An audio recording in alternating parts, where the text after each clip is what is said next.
மக்களே நம்ம தமிழக முதல்வர் விஜய் அவர்கள் வந்து ஒரு தரமான ஒரு சம்பவத்த வந்து செஞ்சிருக்காரு. அதாவது நம்ம தமிழ்நாட்டுல இருக்கக்கூடிய மீடியாக்களுக்கெல்லாம் ஒரு வகையான ஊமக்குத்தா குத்திருக்காருன்ட்டு தான் சொல்ல முடியும். ஏன்னா, இன்னைக்கு வந்து இந்தியா டுடே உடைய தமிழ் லான்ச் என்பது நடந்தது. அதாவது அவங்களுடைய இந்த சேனல வந்து இனிமே தமிழ்லயும் கொண்டு வராங்க. ஸோ அதற்கான இன்னகரேஷன் ஃபங்ஷன் என்பது நடந்தது. அதுல நம்மளுடைய தமிழக முதல்வர் விஜய் அவர்கள் வந்து கலந்து கொண்டாருங்க. ஸோ இதிலிருந்து பார்த்து என்ன தெரிஞ்சுக்க முடியுதுன்னா, அதாவது விஜய் அவர்கள் வந்து ஆல்மோஸ்ட் எந்த ஒரு சேனலுக்கும் பெருசா இந்த அரசியல்ல வந்த பிறகு பேட்டி எதுவும் குடுக்கல. எந்த ஒரு ஊடக வெளிச்சம் சார்ந்து அவர் வந்து போகல. அப்படி இருக்கும்போது, இந்தியா டுடேவுடைய அந்த இனாகரேஷன் ஃபங்ஷனுக்கு போனது விஜய் அவர்கள் போனது, மிகப்பெரிய பேசுபொருளா இருக்குங்க. ஸோ இதை வைத்து பேசக்கூடிய நபர்கள் வந்து என்ன சொல்றாங்கன்னா, ஸோ தமிழ் சார்ந்திருக்கக்கூடிய ஊடகங்கள் விஜய் அவர்களுக்கு அந்த அளவுக்கு பிடித்தமானவையாக இல்ல. ஸோ அதனால தான் நேஷனல் மீடியா சைடு வந்து போயிருக்காரு. Especially India today. ஸோ அந்த இனாகரேஷன் ஃபங்ஷனுக்கு போயிட்டு அவரு அந்த மெழுகுவர்த்தி எல்லாம் ஏந்தி போயிட்டு அந்த விளக்கு ஏத்தி இருக்கக்கூடிய விஷயங்களா இருக்கட்டும். அதுக்கப்புறம் let the truth speak louder அப்படின்ட்டு அவர் பேசியிருக்கக்கூடிய விஷயங்களா இருக்கட்டும். பயங்கரமான பேசு பொருள் ஆகிட்டு இருக்குங்க. எல்லாரும் எதிர்பார்த்தது இந்தியா டுடேல வந்து விஜய் அவர்கள் வந்து பேச போறாரு அப்படின்ட்டு பயங்கர எக்ஸைட்மெண்ட்டா இருந்தாங்க. பட் அந்த மாதிரிலாம் எதுவும் நடந்த மாதிரி எனக்கு வந்து தெரியலங்க. அது மட்டும் இல்லாம நம்ம எல்லாருக்குமே தெரியும். விஜய் அவர்களுக்கு வந்து நம்ம தமிழ்நாட்டுல குடுக்கக்கூடிய மீடியாக்களுடைய அந்த பார்வைய விட, நேஷனல் மீடியாஸ் வந்து பயங்கரமா அவர வந்து கவர் பண்றாங்க. ஸோ அந்த அளவுக்கு விஜய் அவர்களை பற்றின டிபேட்ஸ் வந்து ஓடிக்கிட்டே இருக்கும் நேஷனல்ல. ஸோ இதெல்லாம் வச்சு பார்க்கும்போது நெறைய நபர்கள் தமிழக முதல்வர் விஜய் அவர்களுடைய ஃபேன்ஸா இருக்கட்டும், தொண்டர்களா இருக்கட்டும், அவங்கலாம் என்ன சொல்றாங்கன்னா, ஸோ விஜய் அவர்கள் வந்து நெக்ஸ்ட் பிஎம் ரேஞ்சுக்கு வந்து பேசப்பட்டு வந்துகிட்டு இருக்காரு நேஷனல் மீடியா சார்ந்து. ஸோ அந்த அளவுக்கு நேஷனல் மீடியாஸ் வந்து விஜய் அவர்களை வந்து பயங்கரமா கவர் பண்ணிட்டு வராங்க. நான் சொல்றேன் தமிழக மீடியாவை விட. ஸோ அதனால விஜய் அவர்கள் வந்து இன்னைக்கு இந்தியா டுடே அந்த இனாகரேஷன் ஃபங்ஷன்ல போயிட்டு அவர் கலந்து கொண்டு, அவரு அங்க இருக்கக்கூடிய சில விஷயங்களை வந்து பண்ணது வந்து பயங்கர வைரலாக பேசப்பட்டு வந்துகிட்டு இருக்குங்க மக்களே. சட்டப்பேரவையில நடந்திருக்கக்கூடிய சம்பவங்கள். முதல்ல உதயநிதி ஸ்டாலின் அவர்கள் வந்து எழுந்து பேசினாங்க. அவர் பேசும்போது நெறைய விஷயங்கள அட்ரஸ் பண்ணி வந்து பேசியிருந்தாரு. முக்கியமா கோவை மாவட்டத்தில அமுதன் அப்படின்கிற ஒரு கல்லூரி மாணவன் வந்து கொலை செய்யப்பட்டு இறந்து போயிருந்தான் இல்லையா? அந்த கேஸ்ல போலீஸ்ல வந்து சில குறைகள் இருக்கு அப்படின்ற மாரி சொல்லி அவர் வந்து பேசியிருந்தாரு. அதுக்கப்புறம் டிவிகேல இருக்கக்கூடிய கில்லி சரத் அப்படின்ற ஒரு அமைச்சர். ஸோ அந்த அமைச்சர் பற்றியும் உதயநிதி ஸ்டாலின் அவர்கள் வந்து டீட்டெயிலா பேசியிருந்தாரு. அவரும் போதைப் பொருள் வந்து யூஸ் பண்ணியிருந்தாரு. ஐ மீன் மாத்திரைய நுணுக்குனாரு.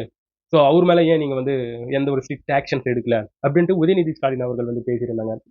ஸோ அதுக்கப்புறம் இதற்கு வந்து எதிர்பதில் குடுக்கும் விதமாக அவரு சரத் அவர்களே எழுந்து என்ன சொல்லியிருந்தார்ன்னா, ஸோ நான் ஒரு கிரவுண்ட்ல ஐபிஎல் பார்க்கும்போது இந்த மாரி மாத்திரைய நுணுக்குனேன் அப்படின்ற மாரி போதைப் பொருள் சார்ந்து நீங்க வந்து பேசிக்கிட்டு இருக்கீங்க.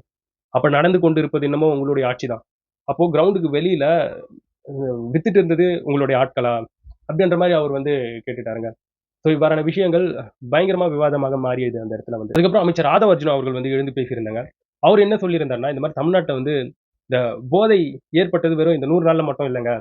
இந்த போதை ஏற்பட்டது இந்த 2020 வரைக்கும் தமிழ்நாட்டுல எந்த ஒரு போதை சம்பந்தப்பட்ட பிரச்சனையும் இல்ல. 2020க்கு அப்புறம் தான் இந்த போதை சம்பந்தப்பட்டிருக்கக்கூடிய பிரச்சனைகள் வந்து தலை தூக்கியது.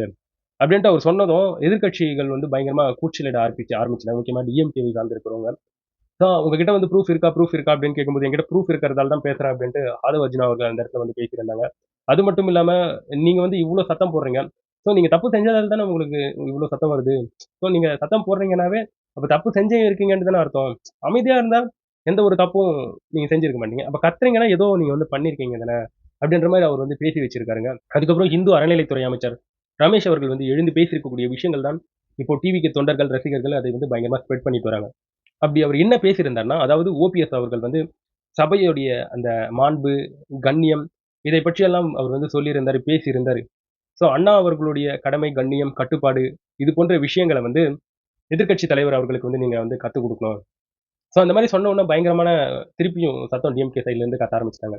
ஸோ அதுக்கப்புறம் சொல்றாங்க அப்படின்னு சொல்லி இந்து அறநிலைத்துறை அமைச்சர் ரமேஷ் அவர்கள் வந்து என்ன சொல்றாருன்னா, இந்த மாரி தமிழக முதல்வர் விஜய் அவர்கள் வந்து உள்ள வரும்போது, ஸோ அவருக்கு வந்து குடுக்கக்கூடிய மரியாதைய வந்து குடுக்கணும். 8,00,00,000 மக்கள் தேர்ந்தெடுத்திருக்கக்கூடிய முதல்வர் உள்ள வரார்ன்னா, அவருக்கு வந்து மரியாதைய செலுத்தணும். எந்திரிச்சு மரியாதை செலுத்தணும்.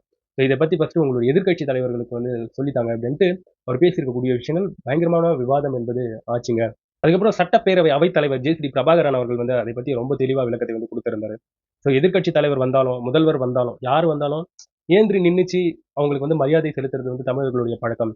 அது வந்து உங்களுடைய விருப்பம். அதை வந்து உங்ககிட்டயே வந்து குடுத்துடுறேன். ஆனா தமிழர்களுக்குன்ட்டு ஒரு மாண்பு இருக்கு. அடுத்தவங்களுக்கு எப்படி மரியாதை செலுத்தணும் அப்படின்ற ஒரு மாண்பு இருக்கு. ஸோ அதன்படி நடந்தால் சந்தோஷம். அது வந்து நான் வந்து உங்களுக்கு கட்டளை இல்லங்க. அது வந்து உங்களுடைய விருப்பம் அப்படின்ட்டு ஓபிஎஸ் அவர்கள் சொல்லியிருந்தாரு. இதற்கு வந்து அவை தலைவர் தான் இதற்கு வந்து ஒரு சரியான ஒரு ஆன்ஸர குடுக்கணும் அப்படின்ட்டு. ஸோ அதற்கு வந்து ஜே.சி.டி. பிரபாகரன் அவர்கள் வந்து தெளிவான ஒரு விளக்கத்தை வந்து குடுத்திருந்தாரு. வரவேற்கத்தக்கது. ஸோ அதுக்கப்புறம் ஓபிஎஸ் அவர்கள் சரி, கே.என். நேரு அவர்களும் சரி, சில விஷயத்தை வந்து பொருட்படுத்தியிருந்தாங்க. அதில நம்மளுக்கு கொஞ்சம் முரண் இருக்குது. ஸோ அதன்படி பார்க்கும்போது இதுக்கு முன்னாடி வந்து முதல்வர் வந்து வந்தாங்கன்னா, எதிர்க்கட்சி தலைவர்கள் யாருமே எந்திரிக்க மாட்டாங்க. ஸோ அதனால நாங்க எந்திரிக்க மாட்டோம் அப்படின்னு சொல்றது, அது வந்து எந்த அளவுக்கு சரின்றது நமக்கு வந்து தெரியல. ஸோ யாரா இருந்தாலும் ஒரு மரியாதையை வந்து குடுக்க வேண்டும். முக்கியமா நம்ம ஸ்கூல்ஸ்ல படிக்கும்போது ஆசிரியர்கள் உள்ள வரும்போது, நம்ம அவங்களுக்கு எந்திரிச்சு நின்னு நம்மளுடைய வணக்கத்த வந்து பதிவு பண்ணணும்.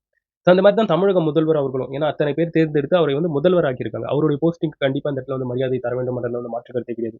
ஸோ இதற்கு வந்து மரபு, இந்த மாண்பு, பழைய கதை, போன கதை அப்படின்ட்டு என்ன சொன்னாலும் அதை வந்து சரி அப்படின்ட்டு எடுத்துக்க முடியாது அப்படின்றது தான் இந்த இடத்துல வந்து பொதுவா இருந்து பேசக்கூடிய மக்களுடைய கருத்துக்களாக இந்த இடத்துல வந்து இருந்துகிட்டு இருக்கு. அதுக்கப்புறம் நம்மளுடைய தமிழக முதல்வர் விஜய் அவர்களை வந்து பாராட்டி ஆகணுங்க. மாற்று கருத்தே கிடையாது. ஒரு தலைவன்னா இப்படிதான் இருக்கணுன்ற மாரி தான் எனக்கு இந்த இடத்துல வந்து பொருட்படுத்த தோணுது.